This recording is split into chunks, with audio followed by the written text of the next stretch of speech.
Dr. Mark Changizi here with your Science Moment. Today I'm going to talk about top-down versus bottom-up and collective hysteria. And a lot of people seem to misunderstand. They seem to say, look, I see some signs that there's top-down influence, and so therefore it can't possibly have been bottom-up, and it must have been all designed in advance, and in which case collective hysteria doesn't per se have a role in the origins of this.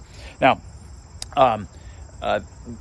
one of the things that brings us on today is I've been working my way through Ben Irvine's The Truth About Wuhan, and this is a great book. It's going through, starts you on the path in China, and a lot of people keep saying and keep believing, and I've been arguing against them since the start, that China did this to us, and there's a number of variants. Bill Gates did this to us, the WHO did this to us, some massive shadowy forces around the world did this to us.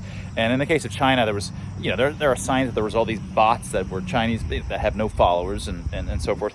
But in reality, China to this day is still pushing lockdowns on their people. And so the idea that they thought that lockdowns are totally bad and are just trying to get the world to do it, but they would never do it themselves. No, this is something that they're still doing. So 2 years later, it's even more obvious.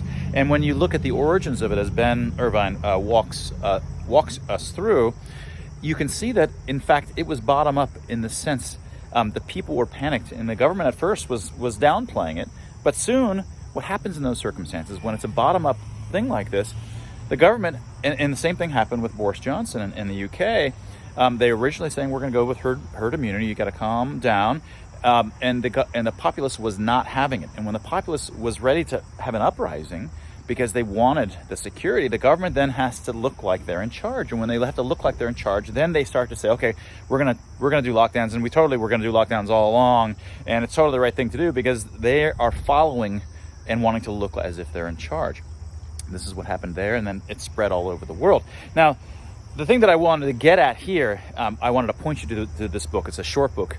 It's an easy-to-read book, and it really helps to explain the subtleties that are going on, because just because you see top-down forces doesn't mean that those are the origins of it. So, remember, government officials, public policy folks are also people. They're individuals. They are at the bottom as well in terms of the upswell. When we say bottom up, we mean the populace. It's something that's rising at the level of the grassroots from the populace. But politicians themselves are part of the populace. They feel the same kinds of societal dynamics that are happening at the bottom level that's sweeping across, right? So if you find in these sorts of events that there are top-down forces, that alone doesn't tell you that it's a top-down inspired or caused event.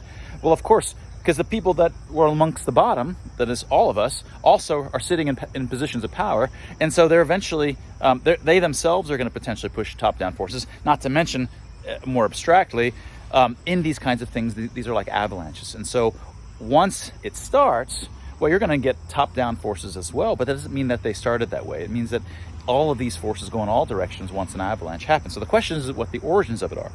And to really find something that is top-down in the pure sense is the kind of stereotype would be where the government has decided to do this for their own reasons, and the populace is kicking and screaming, saying, we don't really want to do this. This is ridiculous. And they're putting up roadblocks all along. We don't really want to do this. We don't really want to do this. It was clear the whole time that it's through centralized decision making that they're trying to get this done. All you have to do to see that that's not the case is that there's people that were in their cars everywhere with masks on, right? Government never required this. At every stage, the people were doing more, something I talked about in one of the early Science Moment videos within the COVID endless season. People were many steps ahead of what the government was asking them to do. So again, the expectation for bottom up, when we say that it's bottom up, a collective hysteria, it doesn't mean that we don't expect to see top down. Of course you're going to see top down, because one, the people at the top are also regular people, right? And also, and once it gets going, the mass hysteria, well, you're going to end up with forces that are moving in all directions. When an avalanche happens, it also moves the big gigantic rocks, which then bump into many small rocks. The signs of top-down forces are a populace who's pushing and screaming and not wanting to do it.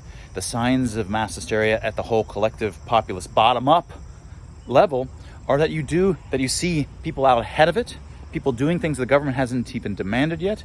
And of course, then you see top-down as well. You expect top-down when it's in fact bottom-up in this sense.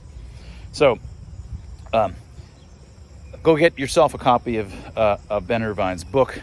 I think it'll help explain the complexities here. And to say this doesn't excuse Boris Johnson. It doesn't excuse the Chinese government. And we've talked about this many times before, and I'll put a link on the screen here to one of the early, a couple of the earlier science moments, to point these things out, to say that the people that caused this collective hysteria and these events aren't top-down driven by certain kinds of leaders does not excuse them. Where we find evil at the societal level is almost always due to politicians who were swept up into the positions of power where they had the ability to do these sorts of things that are evil because the populace was ready for it. The populace was demanding it. But their job is to say, no, I'm not going to be swayed by the forces of the mob. That's their job as a politician. Right? And instead, they get swept up in it. They've drank the Kool-Aid themselves, and they engage in the kinds of behavior that is evil. That's what evil is at the societal level. Go get yourself a copy of Ben Irvine's book, and then get yourself a copy of Dr. Tim Barber and my book. It came out earlier this week, Expressly Human. And that was your science moment.